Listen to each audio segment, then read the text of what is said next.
नमस्कार दर्शकांनो, मी अर्चना पुन्हा एकदा तुमचं 3 PM चॅनलवरती स्वागत करत आहे। आज आपण पाहूया बिग बॉस सीझन 6 चा नवीन प्रोमो।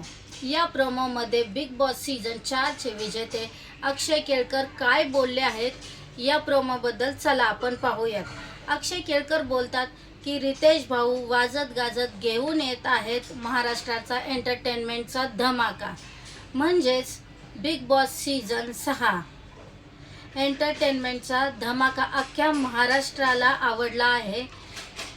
अख्खा महाराष्ट्र आतुर आहे हा सीझन पाहण्यासाठी। मी सुद्धा एक्साइटेड आहे, कारण हा प्रोमो आणि रितेश भाऊंचा लुक दोन्हीही लय भारी।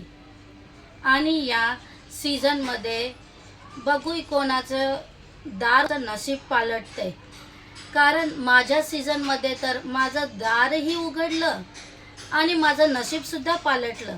यासाठी खरंच मी मनापासून धन्यवाद करतो। पण हा सीझन खरंच वाजणार आणि गाजणारी आहे, कारण रितेश भाऊंनी मागचा सीझन पण वाजवला होता आणि गाजवलाही होता। आता मी तर खूप एक्साइटेड आहे, पण तुम्ही सुद्धा एक्साइटेड राहा, कारण हा season big boss Marathi season 6 colours मराठीवर रोज रात्री 8 वाजता 11 जानेवारीपासून येत आहे।